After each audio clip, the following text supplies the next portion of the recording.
This is Gilbert Andrew Garcia. Listen to my radio show, A Tip from Gilbert. Talk, inspiration, and prayer every Monday from 11 a.m. till noon on Houston's gospel leader, KWWJ. 1360 AM and streaming live on kwwj.org. Listen on the legendary KYOK 1140 AM and streaming live on kyokradio.org. KCOH 1230 AM, The Source on San Geek Radio 95.1 FM 1460 AM and Aliento Radio 101.7 FM and 1540 AM. Call in at 832-570-8075 and follow me on social media. See you then. All right, Houston, here we go with another episode of A Tip from Gilbert. I'm Gilbert Garcia, your host. And, of course, I have my sidekick, Ruby Dang, with me. Ruby, you there? I'm here. Happy New Year, Gilbert. Happy New Year. And I've got a very important guest here, Mr. Nick Cooper. And I'm going to tell you a little bit about him in just 1 second. But, you know, Ruby, holidays. Mm-hmm. The holidays are now over. Yep. So now it's all time for all those New Year's resolutions. That's right. Do you have one? I don't. Well, you're going to have to get one. I don't know whether we're going to do a whole contest at the firm. Right. Of course, we do it every year, which is the weight loss. Yep. Yes. Yeah, and I've never won, Ruby. Neither have I. But I'm gonna go for it. Yep. I'm gonna go for it. Same here. And then, of course, the Texans are in the playoffs. That's right. Have you got your tickets yet? No, I'll watch it from the comfort of my home. Well, the game is going to be against the Cleveland Browns. Oh, should be fun. It should be good. And, of course, the Cowboys now have the second seed, and they're going to be playing the who are they playing again? It escapes me already. That's how good they are. But at the end of the day, it's going to be exciting. I love playoff football. Yeah. And Houston, hopefully everybody enjoyed the holiday episodes that we had where we played a lot of Christmas music. And my wife and I last night did the holiday zoo lights. If you haven't done it, it's beautiful. Yep. Of course, it is way too expensive because we need to let people have access to these sorts of wonderful things that are public type things. But it's expensive. Yep, everything's expensive. It's unbelievable. Mm-hmm. And of course, my favorite, smartest guy in the room has already, are you ready for this? Another anti-Metro blog. Oh, no. Another one. I'm going to, Houston, be in the interest of doing it all at one time. I'm going to talk all about sort of the last 4 or 5 that he's done. Boy, is he really angling to be the Metro chairman. I mean, right? I mean, you cannot be. I mean, he's what do you call it? Groveling to be the new Metro chairman. And I'm going to talk all about it next week because something came up very important. But I just had to say this one line, Ruby. He said, "Well, of course, light rail should have been elevated through the medical center." Well, of course it should have been. But he and all the Metro haters made sure there wasn't any money. That's right. And they took the money from Metro, so we couldn't do above grade. Right. Of course. And then he said something really, really interesting. Let me just find this other line. Hold on. It'll come to me. Maybe what I'll do is I'll let my guest talk, and then I'll come back to it because it said something, frankly, pretty scary as it relates to Metro and all the people who serve Metro and all the things that we do. And he's really saying that nobody rides it. That's what he's saying. Right. But you know what? I bet you tonight, going to the football game, it's going to be jam-packed. Every single rail car will be jam-packed. Mm-hmm. Going to the, we couldn't pull off something as incredible as the college football championship without it. That's right. Or you think we could do the World Cup? No. You think they would come here without it? Of course not. Or rodeo season. Or rodeo. Mm-hmm. And so he's saying, well, it only does 1%. I'm going to go through all of this for all the listeners next week. But I have my good friend here, Mr. Cooper. So welcome to the show, Nick. Thanks so much. And, what struck me, Ruby, is I don't know where I saw it. Actually, let me take a step back. Everyone knows I was running for mayor, and I was very interested in learning more about the Food Not Bombs effort. And they are an effort that's really worldwide. I mean, this is a big organization. Are you ready for this? They're all volunteers. Wow. I mean, there's none of this. We're out there saying good things, and the CEO's making $500,000 a year. Mm-hmm. No, these are volunteers that are really doing it, which is giving food to homeless. They're doing it out of the goodness of their heart, right? This is like, if you go back, I mean, isn't that something that Jesus would do, right? I mean, help people and give them food but what's very, very interesting is this organization that I read up on is all over, and they are an all volunteer type organization. And I really saw some really great things about them, that they have sort of I don't know, you want to call it a code, or essentially, we agree. These are all the volunteers. How wonderful is all this? To use sharing of free food, exchange of information, and dialogue as a means of promoting social justice, cultural exchange, horizontal organizing, and mutual aid. I mean, how beautiful is that? Yeah. Of course, that's great. Ready? Here's another one. We agree not to use or tolerate sexual, facial, had dental work done recently, excuse me, or any other form of harassment, authoritarianism, assault, or threat herein. I mean, what a great thing. They only use vegan food because there's too much issues around meat products, as well as, killing animals. Right. The whole thing. To respect each other's privacy and views. I mean, how oftentimes do you get organizations where they're always fighting about nothing, right? I mean, all the time. Yep. And here it's in their code that you got to respect each other's privacy and views. Beautiful. Here's another thing. They agree to not sell food or otherwise profit from any donations. Wonderful. Not to represent our personal viewpoints, but to really make decisions on behalf of Food Not Bombs. To establish a group decision. In other words, let's try to work things out on what we're trying to do. To act in a friendly and calm manner when police visit Food Not Bombs. And to explain to officers that we are just trying to help people. We're going to see a clip in a minute when you don't follow that. And by the way, and they all followed it. Right. But this is why you have to follow this, because it can go awry and go south. And that's what happened on 2 or 3 days ago. I'm going to show the YouTube clip. And if anyone cannot take it or handle it, please, don't look at it on your YouTube, because at the end of the day, this is what happens. And a small spark, something so, innocent, can turn into something like this. And there's a man who was being tased by, it must have been, I don't know, 6 or 7 officers who were on him. And what really struck me is they were tasing him when he's already subdued. And what struck me is, they had that taser like right on his back, on his spine. Oh. I mean, like just on there. And no telling. I mean, I've never been tased, so I have no idea if it's like a wow, like your whole body freezes up, or is it debilitating? I have no idea, but I know one thing: it can't be good if you're just sitting there doing it and you're point blank, where the whatever it is, the electronic, whatever it is, the lightning stuff, whatever electricity is right on your spine. It just cannot be good. So we're going to talk to Mr. Nick Cooper. But before we do that, Nick, we have already a caller. So who do we have on here?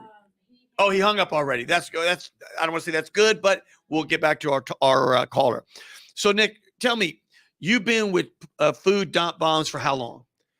For 20 something years. Oh my goodness, you're like one of the original person. I mean, Yeah. how long has there been a chapter here in Houston? Since Go and bring the mic a little closer to you. Oh yeah, since 94 or so we've been doing it. That is fantastic. And you know, why is it getting so much attention right now? Because you've been doing it since 94. And why all the hubbub? So we're out there sharing food in the streets 4 nights a week. We've been doing it for decades. So two things change. In 2012, Mayor Anise Parker passes a law saying that you need permission to share food in the streets.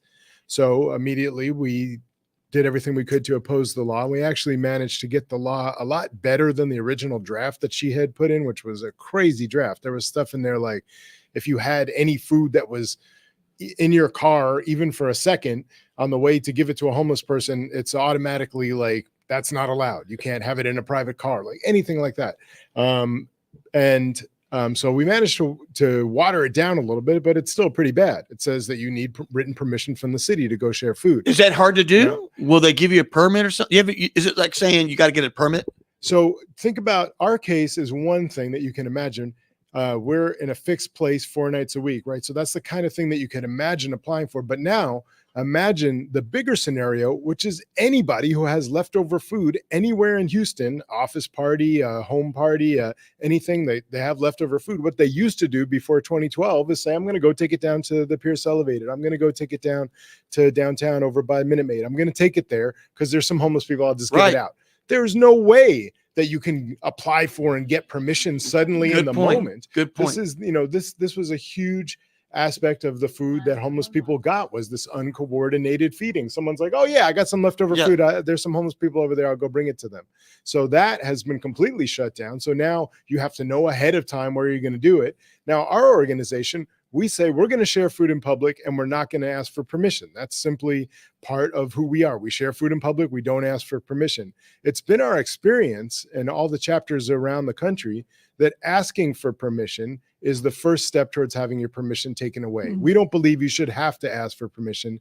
And that's one of our principles. So we're willing to, kind of walk the walk on that. Well, hold that thought. We have a caller right now. Is there a Charlene there? Charlene. I'll talk for you now. 1 moment.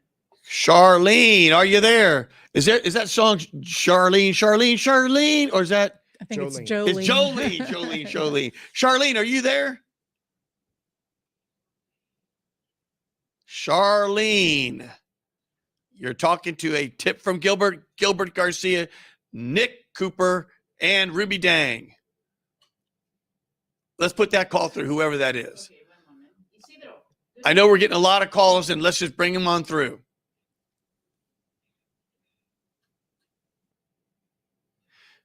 Isidro, I'll talk for you now. Here we go. Is there a caller there? Isidro, is that you? Isidro, Or Charlene? Isidro, is that you? I am here, Mayor. Oh, there you go. I appreciate you. You know what, Isidro, you have me, you have Mr. Nick Cooper, and you have Ruby Dang. And, we're talking about feeding the homeless. And, what's interesting is you've been a leader in LULAC for, 40 years probably. And y'all have done so many things to people all over, frankly, all over the country, all over the city, everywhere. So I'm just going through that about feeding the homeless. So what do you got for us today? Well, actually, I would prefer that people would think that LULAC has done things for the people, not to the people. Yeah, amen. Thank you for that clarification. You got your preposition straight. There you go. Well, as we speak, I'm speaking from a community center out on 59 and Bissonnette. We're expecting Mike Morath to come in. Yes. And we will be speaking about on education, how it doesn't go away. When you have every system can be improved, and so from that perspective, that's what the meeting's going to be about. But as far as homeless is concerned, Gilbert, there's no better example than you. This may sound like mutual admiration society. Well, so be it. I prefer that than people just trying to knock people down. To build, not divide, to unite uh, communities and thoughts. And no one has done that more effectively than you have. Whenever there has been a need, and that need is raised to your attention, you always, without exception, always satisfy it. And I have been down at the library, feeding some of the people. Little, they just don't know where the funds came from, because you're not looking for that. Right. I think that's part of the Bible teachings is that if you ever say, "Oh, I gave," that no one's looking for credit, but if there's any credit to be given by Peter when we're trying to get in, it counts against you. It erases all the good. If you raise your hands, yeah, or you do it in front of so that other people can recognize what you're doing, because at that point, are you really doing it to serve, or are you actually serving yourself? Right. And there's no better example than what you've done. You helped the people. There was two families from Venezuela that came in. I picked them up at a curb in front of a house. They had one Coke can amongst. There were 5 then all day. They had no money. And today I can say that because of your efforts, 3 of the 4 adults have a job. Oh, how wonderful. One is a really good mechanic. The other one is a really good carpenter. And the lady works at Michoacana. And all the kids today are going to school. And they're still asylum seekers. There's a lot of problems in that process, etc. But the fact that you asked me about feeding the homeless, they were homeless and they had nothing to eat. Today, they are self-sufficient because of your efforts. Well, that is kind of you. And I remember vividly, and I thank you for inviting me today. But of course, I had my show. Let me ask you this. When people would ask me on the campaign trail about the whole, I'm going to use this term, takeover of HISD, part of me would say, well, where have the people been for 10 years? They've been talking about taking over HISD for 10 years.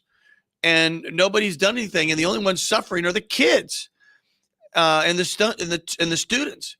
And so here we are today, and my view is we need to work with this new superintendent. We need to work with them so we can figure out what does success look like, so we can get there as fast as possible, so we can get local control back. That's just sort of my 2 cents. And I don't know if you have a view there that you want to share there, Isidro. Yes, but as managers, roles that we don't, that are not assigned, it's almost like the community gives you that responsibility on your shoulders because nobody else is doing it. Right.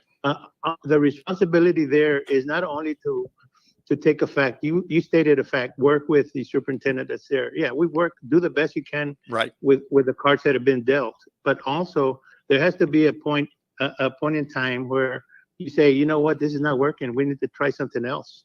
And if it gets to that point, we need to have decision makers. And I give a lot of credit to Mike Morath. He is a good man. He's a good person. He's charged with almost an indefensible job to do. We have close to 200,000 students that here in HISD, in addition to all the other ISDs throughout the state. And for good reason or maybe through politics, the takeover occurred. So now you deal with the cards that are dealt. You just don't poke the eyes of those people that that are in the decision-making process. You listen and you try to work with them as much as you can. Those are the cards that have been dealt, and try to and do it for the everyone says we're for the kids, but many of our actions do not reflect that. So that's the charge that we have. How much, at least, who has the authority? We'll have two of the board of managers will be in the meeting today. Oh, how great! And we will have some community leaders, and we'll also have a former chief of staff for HISD that is seeing it from the inside out. And so, you work, and then what you see what's really not working, what is disastrous, and you say, okay, how are we going to address it? So, and it's a constant deal. The handout that they're going to receive when they come in is the story of the Hispanics and African Americans in the fight for Texas United for Liberty, for Dignity, and for Independence. The Alamo, slave Joe Travis, and then when you talk about Sam Houston, well, we can't talk about Sam Houston without mentioning who was the first president of the Texas Republic, without mentioning the vice president, who is Lorenzo de Zavala.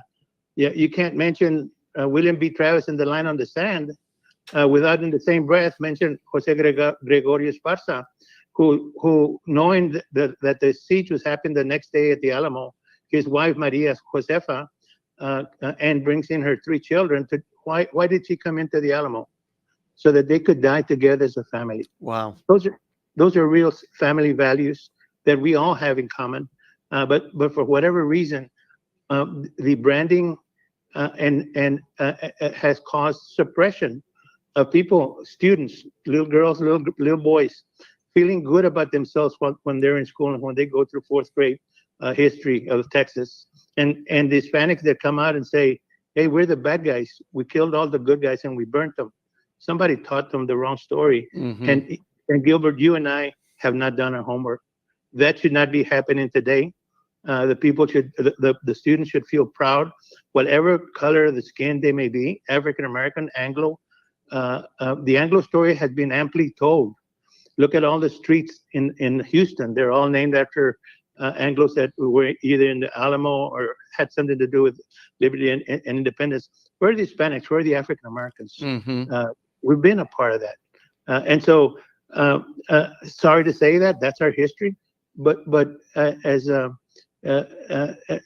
taking our responsibility serious, we need to address those issues. And hopefully, before we die, we're able to say, our great-grandkids are not going to see what our grandkids had to go through because we didn't do anything.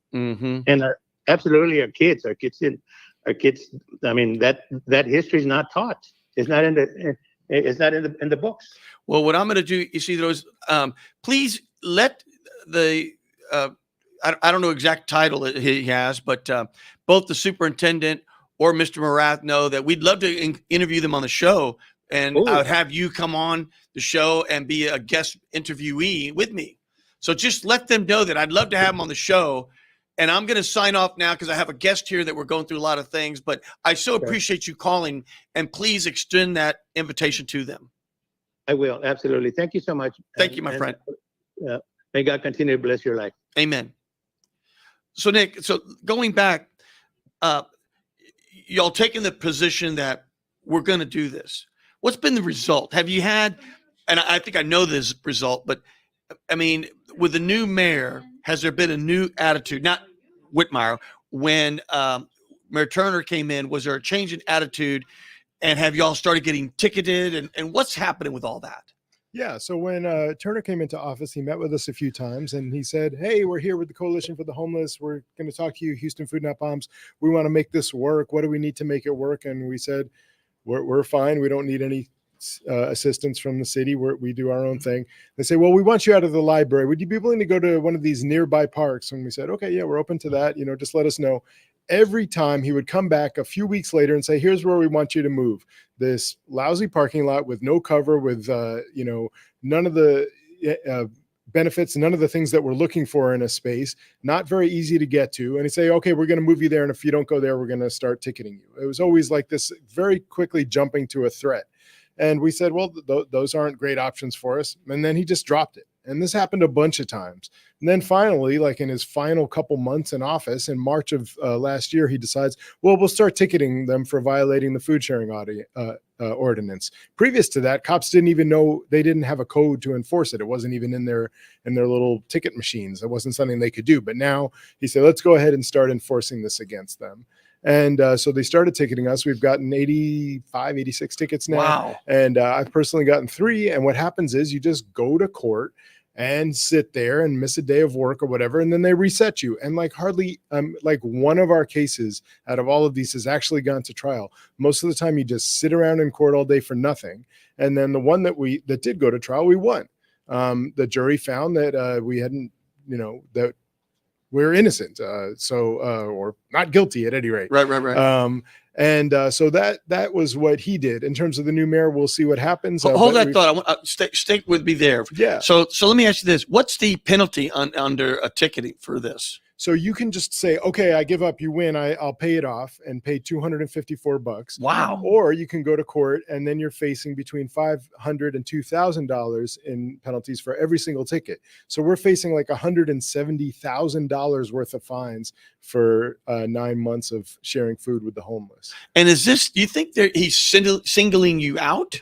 It sounds like he is to me. Who, Turner? Yes. Oh, for sure. Think He about didn't all enforce this against anyone else, just us. Think about all the other, remember, they've had bribery there in City Hall. I mean, think about all the other things that are not being enforced. I mean, Ruby, think about we know there are things not being enforced, and think about the housing department and they had to give back $50 million because they couldn't do what they're supposed to do to build 700 units of affordable housing.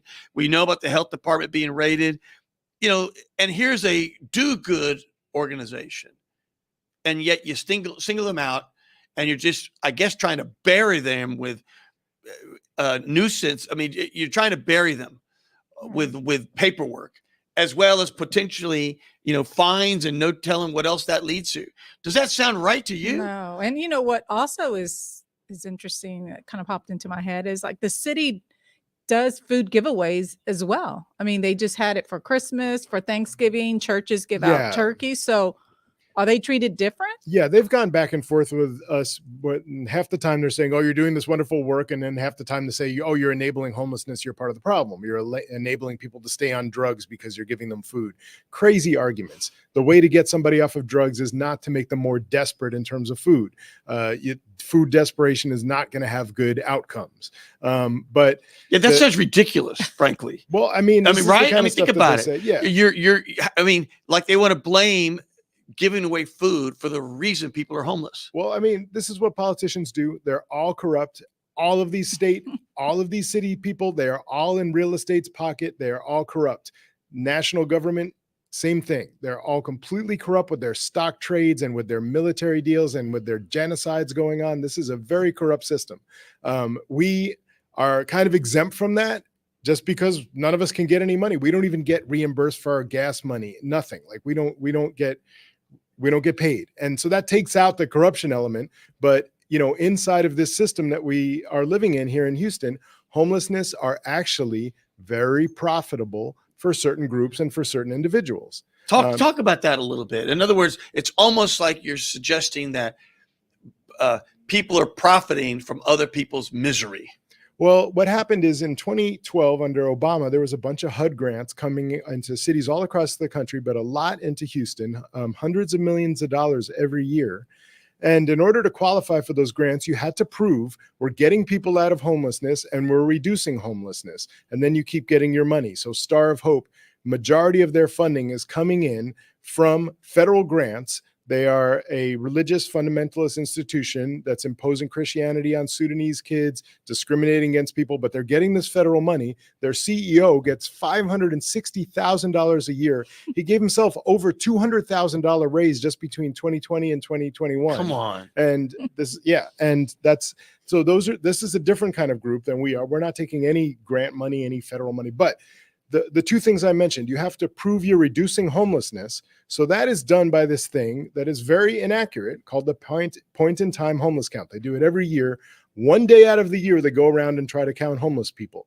Now, these homeless counts are so notoriously bad that the National Coalition for the Homeless has estimated that they're off by a factor of 10. 10 times? Yeah, 10 times. So they're really statistically useless. And this isn't just them. You can go across the board. Anyone who's looked into these homeless counts say they're statistically useless. And this is every NGO, everyone that's tried to look at them. But they're using that to justify their grants. And the same people who are doing the homeless count are the ones who are getting the grant money. So the partners of the Coalition for the Homeless are the ones who are going around doing this homeless count. The other aspect, you have to show you're getting people out of homelessness. The big trick there is, as you might be able to guess, is for how long. If you got somebody out of homelessness, they were in your shelter, now they're in a hotel room for a month. Did you get them out of homelessness? That's the other trick. So these grants that were introduced with the idea that they had accountability built into them just had a bunch of bureaucracy built into them. And so proving that you've deserved this grant money every year has become very easy for them to fake the numbers on. Wow. I mean, you've raised so many issues here. So let's kind of peel the onion here. So things started happening near the end of the mayor's term, and that's when he started amping up the ticketing and so forth. We'd never gotten a ticket until March. Wow, never. Right. And how do the police officers respond? I mean, a lot of them got to be thinking, maybe we should be finding bad guys, but here we are, ticketing people trying to do good.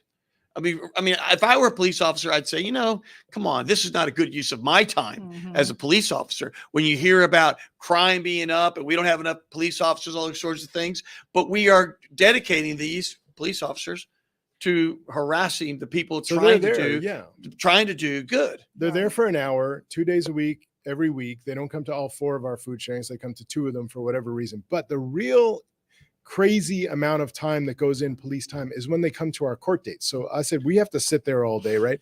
They're there in force. Like last time I had a court date, there was 3 cops who couldn't do any other duty that morning because they were just supposed to be there in case my case went to trial, and it did not. So they were just sitting out in the hallway chilling.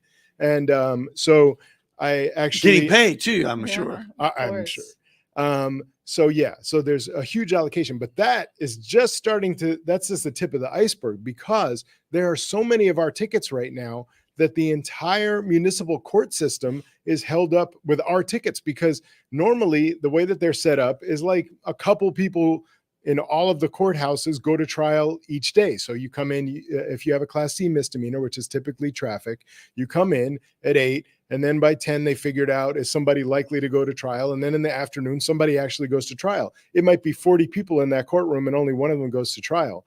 Right now, our cases are tying up the whole system because the prosecutors are dealing with all these motions. We have like 10 different pro bono lawyers working for us right now. Like, this is not something that municipal court prosecutors are set up to deal with. They're not set up to deal with appeals and motions to quash and motions to vacate or whatever. They don't, all for $250 is or $80, whatever the fine is. 500 is what they're going for. Usually in court, they could go for 2,000, but so and so what they've done is they're like, we don't know. So they've taken our motions for discovery and said, sorry, it's been months. It's been since October that they've had motions for discovery that they just can't fulfill. It's been since November that they've had motions to quash that they can't even respond to. They're like, they're not even set up to write a response brief to these motions that they're getting hit with. And that's what happens when you throw a bunch of people into these municipal courts getting trials, and who,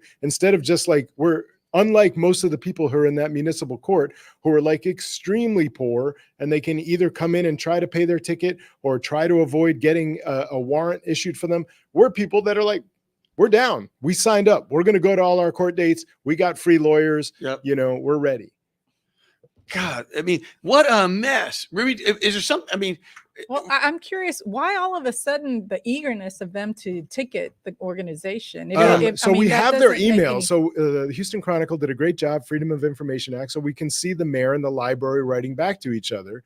And basically the library is saying, we got a lot of homeless people because of the heat. Mayor Turner failed to provide good, nice air-conditioned buildings with bathrooms that the homeless people could go to other than the library. So they Right. go to the library. The library is aware of that. They're saying the heat, but the mayor, Turner, the former mayor, heard in his mind, oh, okay, well, we need to change Food Not Bombs. They're the ones bringing people, homeless people to the library. We share food after the library is closed, and homeless people are already going to the library because, like I said, it's air conditioned and has bathrooms. Right. It's a natural place for people to go. He didn't provide anything better. So he heard that and he responded, well, we need to go after Food Not Bombs. He's writing back to the library, and maybe we need some more laws in order to do that with. That's what he wrote. Now, this is kind of like a little disconnect because they're saying the heat is causing a crisis, and he's saying, oh, Food Not Bombs is causing a crisis. So for whatever reason, he got it in his mind that I'm going to go after these folks. No one else. Everyone else sharing food in other parts of the city that they don't have a system set up. Are there a lot of others that do? Well, the biggest thing that you'll see is, like I mentioned, the uncoordinated, right? This isn't a group.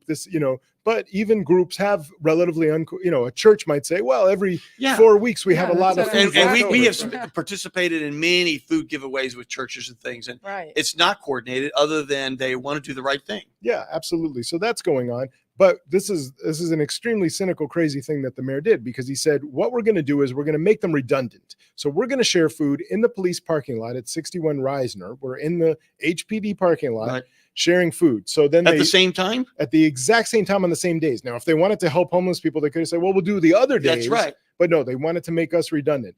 They serve a miserable meal. It costs them $9 per plate, and they typically run out. And these, what you'll see is like a chicken wing and some macaroni, or chicken wing and some beans. That's generally what they're handing them in a styrofoam plate. Come look at our plate. We have salads, we got pasta, we got bread, we got, beans. We have a beautiful spread, lots of colors on the plate, and for free. This is food that was otherwise going to go to waste, given to us by supermarkets, by restaurants, by individuals, by, we're getting healthy food that was otherwise going to go to waste, and it's free. The city instead is like, let's spend $9 per plate to make these miserable meals and try to make these guys redundant. Now, of course, a lot of the homeless people don't want to go get food in the police parking lot, or they don't like that meal or whatever.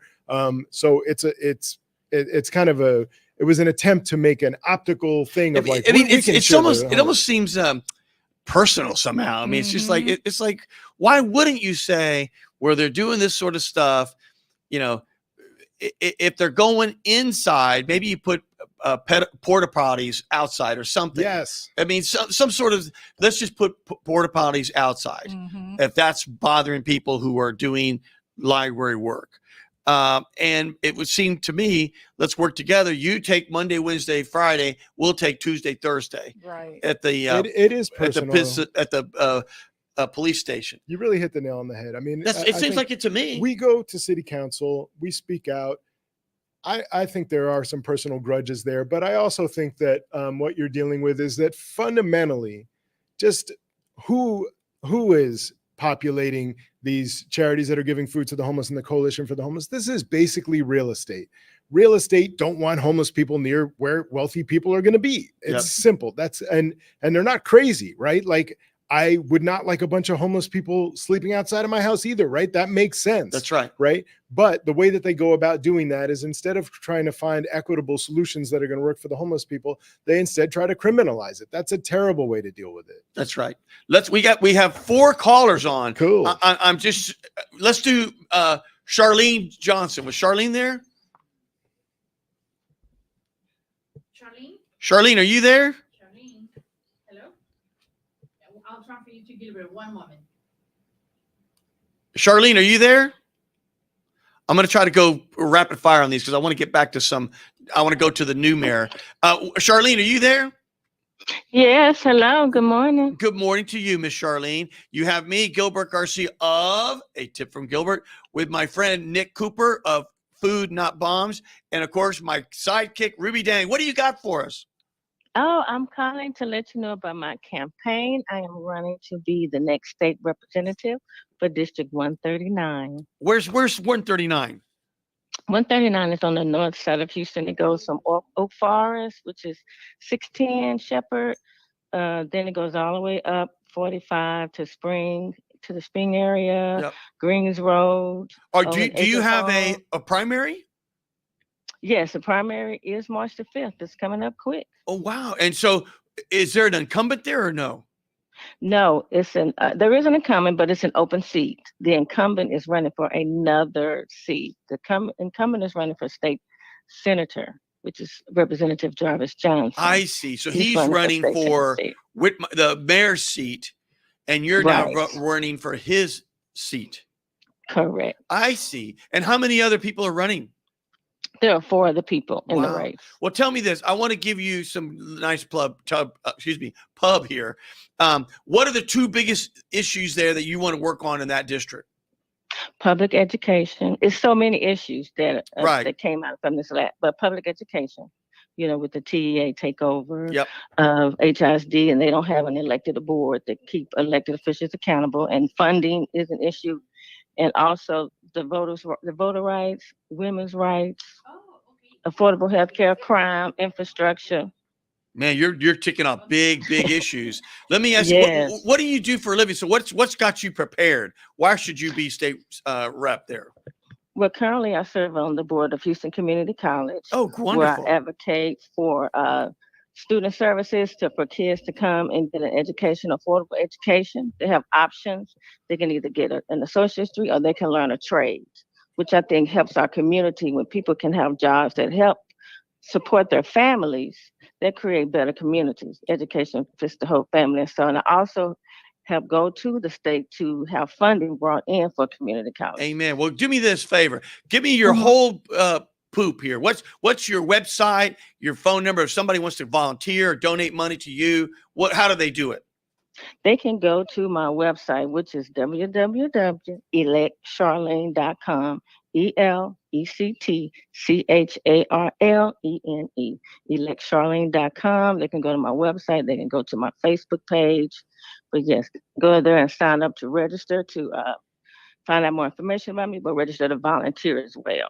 And my platform is on there as well. Well, Charlene, thank you for calling in. I hope you call in again. I want to make sure. I will. Look, it's in our all of us interests to get people more aware of elections and because you know what, people matter. Yeah. Elected officials matter. The laws matter. So thank you for calling in. Oh, absolutely. Thank you. Enjoy the rest of your day and Happy New Year. You too. Thanks. Thank you, Miss Charlene. You know, when she was saying her name, CHR, all of a sudden in my head, I was saying MOUSC. I don't know why I was doing that. I almost went to that. Before we go back to Mr. Cooper, I know you had 2 or 3 more. Okay, go ahead. Is there a Mr. Capello on the phone? Hello, Mr. Glenn? Mr. Capello? Hello, Mr. Capello, are you on the line? One moment, I'll talk to you now. Is there a Mr. Capello on the line? Mr. Capello, you've got me, Tip of Gilbert. We're talking about, frankly, we're talking about somehow personal things between elected officials and people just trying to do good. And the focus is on, because that's really what it comes down to. And the focus is about really feeding the homeless. So what do you got for us? Did I lose you? One moment, Gilbert's going to be with you in a few minutes. Mr. Capello, did I lose you? No, I'm here. What do you got for us, my friend? Well, first of all, I want to say thank you to Nick Cooper. You know, he's doing God's work. Amen. I was resident of New York City myself for over 20 years. And come on back. We have a lot of homeless people up in the Northeast, and we can use good folks like you. And it's a shame that the city is trying to criminalize the work you're doing. I will ask you one thing is how do more people volunteer for your program? That's a good one. Your program. Hold on. Let's hold that thought, Mr. Glenn. What's if people want to go, what's the website and phone number or everything else? Yeah. So just check out Houston Food Not Bombs on Facebook or on Instagram, Food Not Bombs HTX. And we're down there. We're in front of the library 4 nights a week. Show up at 7:00, Monday, Wednesday, Friday, Sunday. We are there. We're wide open. It's just an all volunteer organization. The only thing is we ask people to bring vegetarian or vegan food. We don't share meat products, and we encourage vegan if possible. And then there are lots of other ways, right? So you can also sign our petitions that you'll find on those websites. We're trying to petition the city. You can also donate. There's a donation page, and I think over 575 people have donated to us across the country. And then if you're not in Houston and you're in New York or anywhere else, there's probably a Food Not Bombs chapter there. So just look it up. Wonderful. Awesome. I definitely will. And the last thing I'll say is I came in to see the national championship game tonight, and I can't wait to take the rail because I know it's going to be the best and easiest way to get there. And thank you, Mr. Garcia, for being the Metro chairman to put that on the map, the rail system here in Houston. Well, thank you for that. You know what? Do me a favor. Call in next week. We always get visitors coming to Houston, and just tell us how your experience was. I absolutely will. I really want. Here we go. This is a test case. Yep.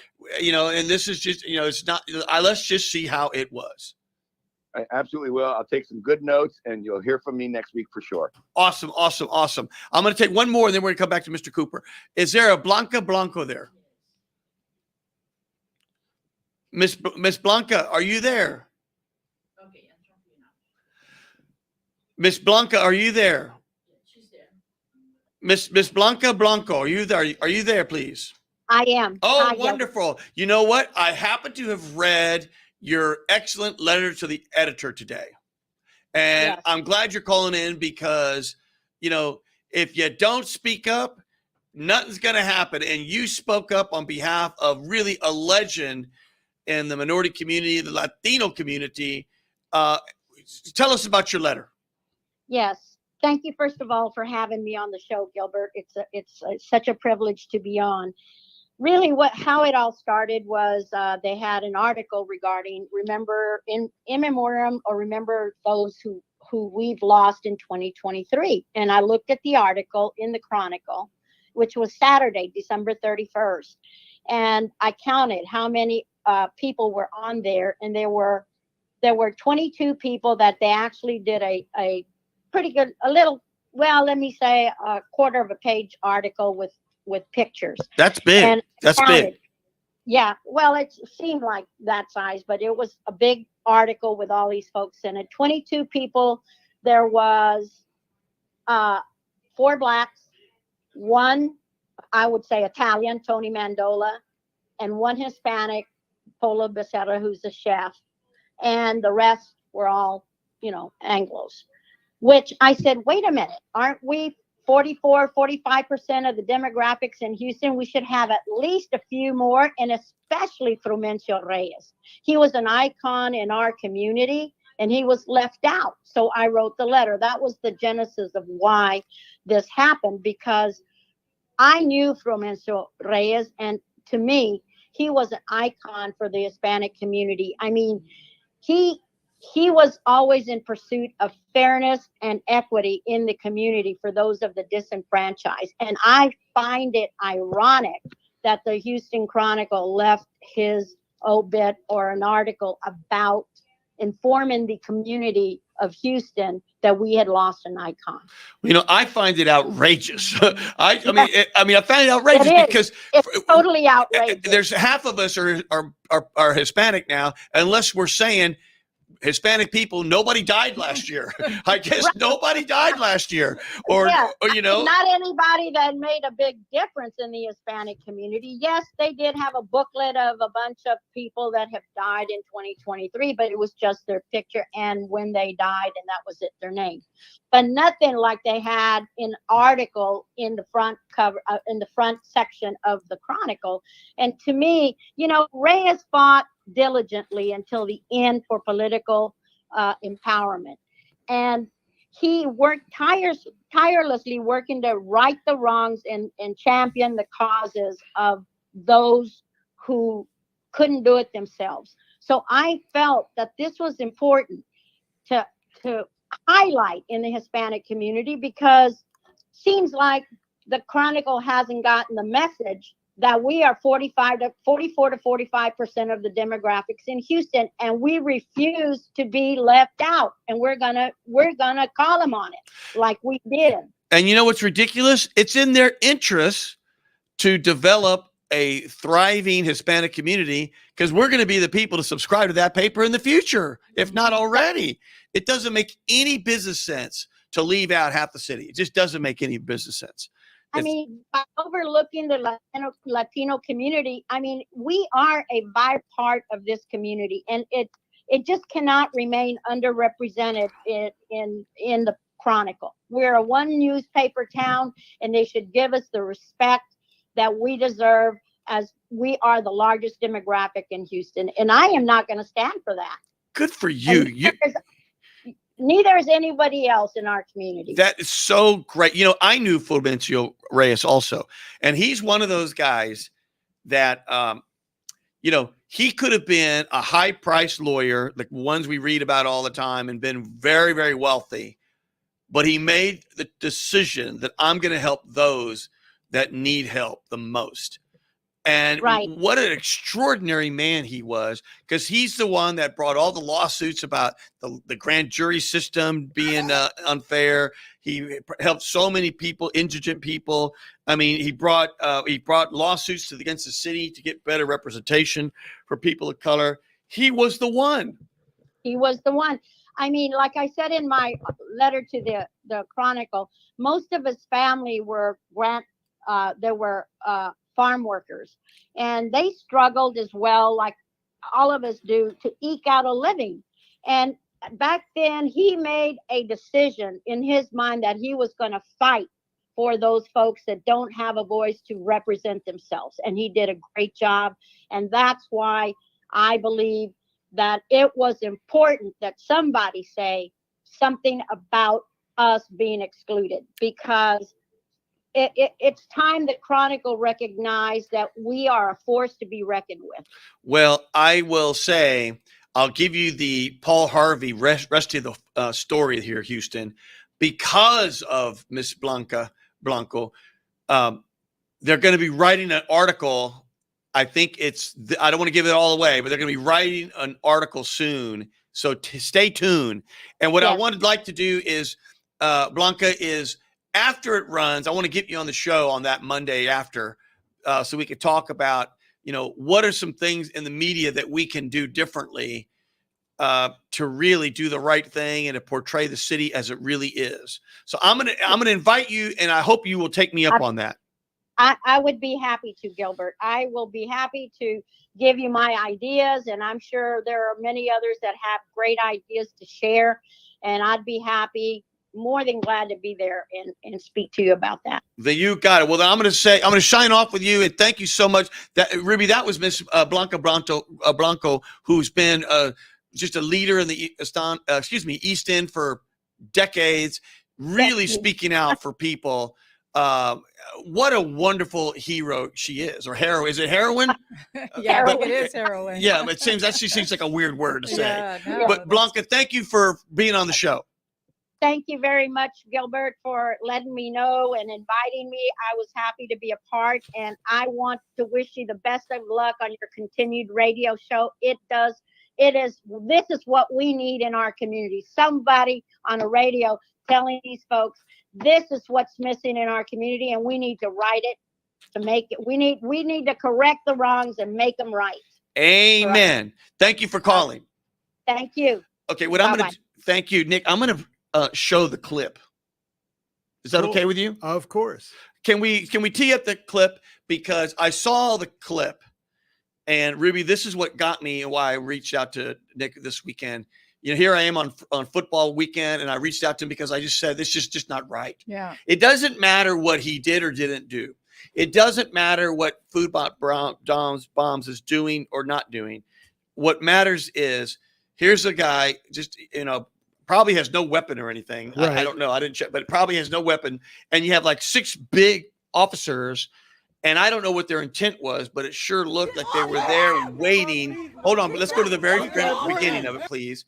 And if you can make sure you have audio, and they had him essentially subdued. And then there they are with the actual taser. Hold on one second. Yeah. And they have him point blank on his back. And I have seen a picture today of now what his back looks like now. And it's unbelievable how it's like, I don't know if it's permanently scarred or what. Let's steer that up. And then I'm going to ask Nick to just give us his view. Let's tee it up. And Houston, again, if you don't want to see this, please just turn off your TV there. Go ahead there, producer. Yeah, so you're going to be seeing Houston police subduing and tasing a homeless person who was arguing with them and saying, you should not be arresting this other person. And this was their response. I understand he also had a broken wrist, I believe. And yeah, like you saw, there's a scar looking thing on his back from the taser. And I don't know why it's not playing. It's going to come on. We're ready.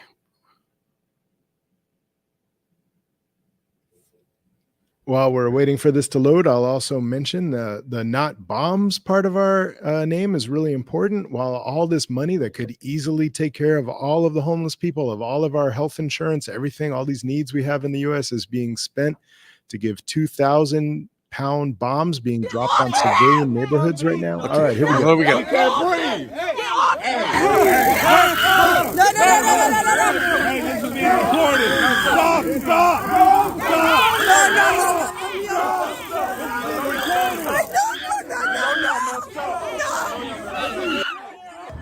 Back up. Back up. That's why. Before pulling out your motherfucking tasers, don't you think you should tell a motherfucker what to tell you nothing? Yes, the fuck you do. Yes, the fuck you do. Yes, the fuck you do. No, what? Turn around. What you gonna do? See, here's where it started. Back up. And now the police officer wants he's going to jump on him. Why, man? What are you doing? Now he's on top of him. Let him go. Oh my! Hey, get the fuck off him. Go, get off this dude. Why are y'all on? I think it's a constable, actually, not a police officer. That's right. Get off that man. Now look right there. Look at his hand right there on his back, Ruby. Just directly on the back in his spine. Hey, this is being recorded. Stop.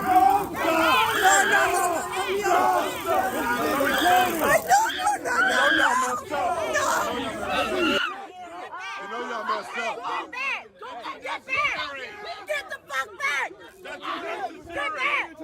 Get back! Bro, this is all space. This is where we serve food. Y'all came to all space. Y'all came to all The constable is like, please, everyone calm down. We're just torturing someone. I mean, Taser while it's on the ground. Taser that man while it's on the ground. Get back! Get back! Mike, come on. I'm coming at you! I'm coming at you! I would be scared as someone watching to get tased myself. In other words, I mean, he's like, don't say anything because you're going to get tased. Let's go ahead. I mean, when I see something like that, I mean, I understand the concept of, and I support, the men and women in blue, right? I do. But there's like anything, some people that, you don't want to say bad apples. I don't know if that's the right phrase, but you get what I'm saying, that will abuse the authority. You had a man who was not a threat, who was on the ground, and they already subdued him. And then there they are tasing point blank on his spine. And just think about forget the morality just for a moment. Let's just talk about the decision of what are we going to spend money on to deal with the homeless? More cops to tase them or more facilities for them? Are we going to spend the money on helping people in the U.S. or on bombing other countries, on committing genocide across the ocean? Like these are decisions that our very sick society has made. And so I always want to talk about the not bombs part of our mission as well. It's super important. We're an anti-war group. We've been an anti-war group against the Iraq war, against the Afghanistan war, against all of these wars. And right now we are seeing the fastest escalation, the most rapid killing of little babies in Palestine. I'm also a proud member of Jewish Voice for Peace. All four of my grandparents are Jewish, and we are watching Israel committing genocide. This is supposed to be the thing that Jewish people are like never again, right? We're supposed to be looking for even the potential of a developing genocide, and now Israel is committing it in our name.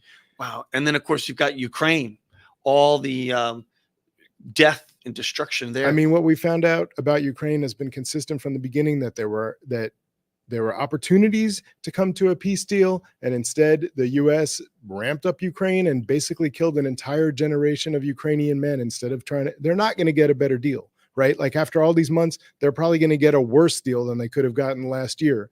But the idea was, well, we'll just keep fighting to deplete Russia, meanwhile wiping out the entire generation of Ukrainian men. Well, I don't know. I'm just like Ruby. I'm just like, ugh. Yeah, absolutely. I mean, it's just terrible. It's Tough terrible. And you know start what? to the week. If you look at the national budget, what percent now is defense? I mean, I think if you It's like include both defense and all the debt from our past wars, Right. it's getting close to 70. Yeah. I mean, believe. imagine. Wow. I mean, think about if we just said, I mean, not to, give peace a chance, the whole John Lennon. If we just did that and redeployed that money to our schools, to our roads, our infrastructure. Here's someone, talking about taking the money away from Metro. But why is he talking about, well, maybe we should stop, bombing people and building bombs and selling bombs. My goodness, we have our whole mindset upside down. Yeah, and it's a very scary time, because the potential for this particular war to escalate into a much bigger war with Iran is huge right now. I mean, with the Houthis, with Hezbollah, like you were talking about, Iranian involvement, Iran is not like Iraq was when we started that war. They are a full functioning military. Same goes for Egypt, right? These are like, this is not something that is, if we go to a war with Iran, the United States might win, but it will significantly impact the life of every American. And you will destabilize this whole region. And it might take 50 years to get it back into a workable place. More than that. I mean, take a look. Vietnam War. What was the big benefit of that? Like, is these investments into just like wiping out people. What was the bang for our buck there? And where are the weapons of mass destruction? We still can't find them. No one can find them. Well, who said that more than anyone was us. We were in the streets before the Iraq War saying, like, if there's weapons of mass destruction there, they're just because the U.S. gave them to Saddam, and every country has them. So that's not exactly justification. We had no idea they were actually going to find zero. We thought they'd find a little bit, but actually it was even worse than that. But, wow. Yeah. I think am I getting the hook already? My goodness. This has been, a whole hour goes like that. Yeah, absolutely. I mean, can you believe it?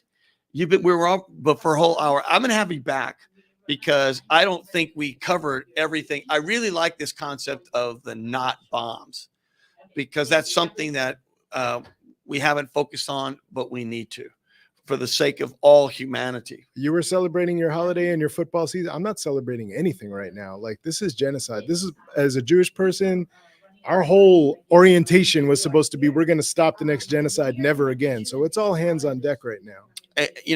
Amen. I truly mean it. And, that song, Man in the Mirror, it starts with all of us. Mm-hmm. The man in the mirror. I don't mean man, but that's the song. Mm-hmm. I think we're going to be cut off here in about 30 seconds. I want to thank Houston. I want to thank Mr. Nick Cooper of Food Not Bombs. And I want to thank Ruby Dang, of course, my sidekick. We're going to bring you back if you don't mind, because you're very articulate. You really know the issue, and you're passionate, and it shows. And I want to bring you back. Thank you so much. I appreciate it. Houston, you got Gilbert Garcia of A Tip from Gilbert, and we will see you next time. Thank you. The hour goes so fast. Wow. Did you play? Are we off? Yes. Okay. Boy, that went fast, didn't it? Thank you so much. Yeah. Sometimes you say